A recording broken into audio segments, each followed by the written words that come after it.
عارف الإحساس ده لما تفتح تطبيق البنك وبدل ما تقفله بسرعة وانت متوتر ومتضايق تلاقي نفسك مبسوط وبتبتسم.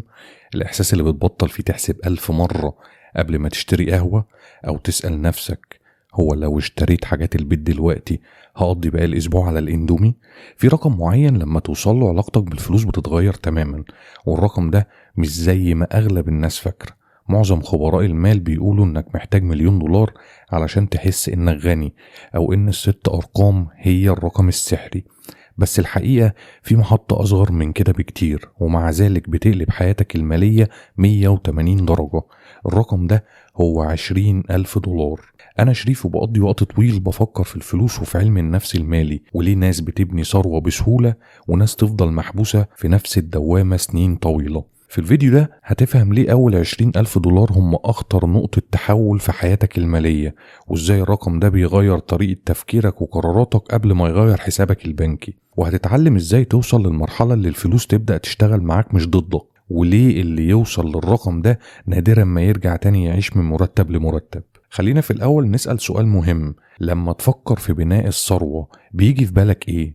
يمكن تتخيل شخص مولود غني عمره ما شال هم الفلوس، أو شخص بيشتغل طول عمره ويجمع جنيه فوق جنيه بالعافية. الحقيقة إن بناء الثروة مش بيشتغل بالطريقة دي. في حاجات اسمها حواجز مالية غير مرئية، أول ما بتعديها قواعد اللعبة نفسها بتتغير.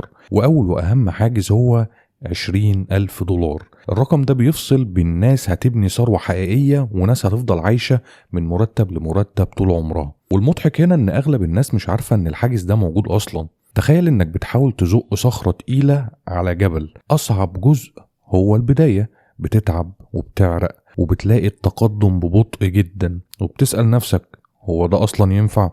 بس اول ما الصخرة تبدأ تتحرك ولما توصل للقمة بتلاقيها تبدأ تنزل لوحدها. $20,000 دي هي لحظة القمة، قبلها كل حاجة كفاح ومقاومة، انما بعدها بتحس ان الدنيا بقت في صفك.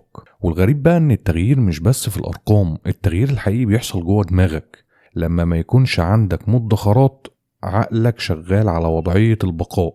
اي قرار مالي مبني على الخوف والندرة. تقبل اي شغل حتى لو سيء، تفضل في مكان مش طايقه، او توافق على حاجات مش عايزها عشان محتاج الفلوس. وده مش ضعف شخصية، عقلك في الحالة دي مش قادر يفكر في النمو، زي واحد بيحاول يخطط لسفر وهو بيته مولع.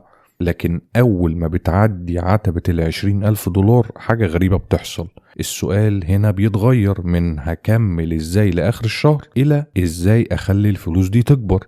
بتبطل رد فعل وتبدأ تخطيط. الدراسات بتقول إن وجود حتى $2,000 كاحتياطي طوارئ بيرفع الإحساس بالأمان المالي بنسبة 21%. تخيل رقم صغير كده يعمل ده كله. لما الاحتياطي يوصل من 3 ل 6 شهور مصاريف، واللي غالبا حوالي $20,000، مش بس الأمان يزيد، عقلك نفسه يبدأ يفكر في بناء الثروة بدل ما يحمي نفسه بس. خلينا ندخل شوية في الأرقام وأقولك إنك لو بتوفر $1,000 شهريا وعائد استثمارك حوالي 8%، هتوصل لأول $20,000 في حوالي 19 شهر، سنة ونص من الانضباط والتضحيات. طبعا مش سهل، وعلشان كده أغلب الناس بتستسلم. بس هنا المفاجأة، $20,000 التانية مش هتاخد 19 شهر، هتاخد حوالي 17 شهر بس. ليه؟ علشان الفلوس نفسها بقت بتشتغل معاك نفس الجهد ونفس الادخار، بس النتيجة بقت أسرع. وده أول تأثير حقيقي للفايدة المركبة. بعد كده كل مرحلة بتيجي أسرع من اللي قبلها، لحد ما توصل لمرحلة إن الفلوس بتجيب فلوس وإنت تقريبا قاعد بتتفرج. بس الأهم من كل ده إنك لما تجمع $20,000 إنت ما جمعتش فلوس بس، إنت غيرت هويتك وشخصيتك. أثبتت لنفسك إنك تقدر تتحكم في فلوسك، وتقدر تأجل المتعة، وتقدر كمان تلتزم فترة طويلة. وده مش مهارة مالية بس، ده مهارة في الحياة. من اللحظة دي القهوة مش أزمة، والمصروف الصغير مش مرعب، لأنك عارف إن الأساس متين. كمان نظرتك للمشاكل بتتغير. تصليح العربية ده إزعاج مش كارثة، اللابتوب باظ ده أكيد فرصة للتحديث، الإيجار زاد ده يبقى وقت للتفاوض أو التغيير. والأهم تبدأ تشوف فرص زي استثمار أو مشروع، انتقال وظيفي. حاجات كانت مستحيلة بقت قابلة للدراسة. وهنا بقى لازم تحذير مهم جدا. ناس كتير أول ما توصل $20,000 بتعمل أكبر غلطة. أول حاجة، عربية جديدة، سفر غالي، وبيت أكبر من طاقتها. اوعى تعمل كده.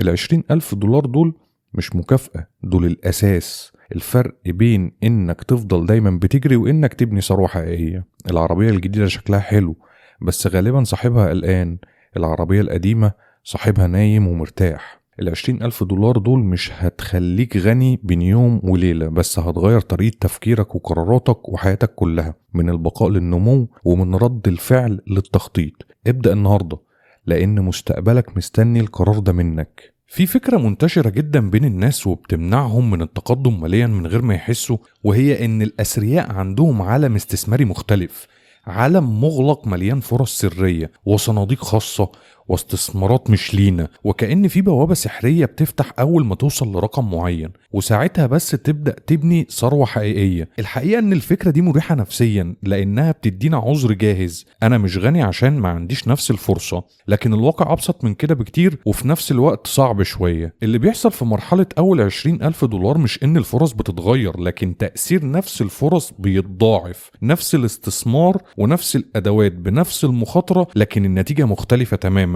بسبب عامل واحد بس وهو الحجم. الأرقام الصغيرة بتخلي العائد شكله صغير، وده بيخلي الناس تحس ان الاستثمار مش مستاهل او ان الموضوع بطيء او انهم بيضيعوا وقتهم. لكن المشكلة مش في الاستثمار، المشكلة انهم لسه قبل نقطة التحول. الوصول لأول $20,000 هو أصعب مرحلة في الرحلة كلها، لأنك في المرحلة دي بتعتمد بالكامل تقريبا على مجهودك الشخصي، الادخار أو الانضباط أو تأجيل المتعة ومقاومة الإغراءات. كل ده شغل يدوي 100%. لكن أول ما تعدي المرحلة دي المعادلة تبدأ تتغير، الفلوس نفسها تبدأ تشيل جزء من الحمل. ال20,000 التانيين بياخدوا وقت أقل، اللي بعدهم أقل، ومع الوقت تلاقي إنك بتوصل لنفس الرقم في وقت أقصر، مش لأنك بقيت أذكى لكن لأن عندك راس مال بيشتغل معاك. وده بيقودنا لتحول مهم جدا في طريقة التفكير في المصروفات. قبل المرحلة دي أغلب الناس بتضيع طاقتها في قرارات صغيرة، قهوة ولا لأ، اشتري ماركة غالية ولا رخيصة، اوفر $2 ولا اصرفهم. القرارات دي بتستهلك طاقة ذهنية ضخمة جدا،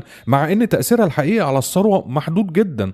بعد ما توصل لأساس مالي قوي بتدرك ان القرارات الكبيرة هي اللي بتغير حياتك، زي السكن، العربية، مستوى المعيشة، نسبة الادخار او نوع الاستثمار. وده مش بيخليك تهمل التفاصيل الصغيرة، لكن بيحطها في حجمها الطبيعي. الفرق بين قهوة $3 وقهوة في البيت مش اللي هيبني او يهد ثروتك، لكن اختيار عربية بقسط عالي او سكن اغلى من اللازم ممكن يأخرك سنين. ودي رؤية ما بتجيش غير لما يكون عندك اساس مالي يخليك تشوف الصورة الكبيرة. ومع الوقت بيحصل تحول اخطر واعمق، تبدأ تشوف الفرص بدل التهديدات. المشكلة اللي كانت بتدمر ميزانيتك زمان بقت مجرد ازعاج. المصاريف المفاجئة فقدت قوتها، وفي المقابل الفرص اللي كانت بتعدي قدامك من غير ما تلاحظها تبدأ تاخد بالك منها، مش لانك بقيت مغامر لكن لانك بقيت قادر تحسب المخاطرة بهدوء. وده هو المعنى الحقيقي لجملة الفلوس بتجيب فلوس، مش لان الكون بيكافئ الاغنياء، لكن لان اللي معاه فلوس معاه اختيارات، والاختيارات بتفتح فرص، والفرص بتخلق دخل اضافي.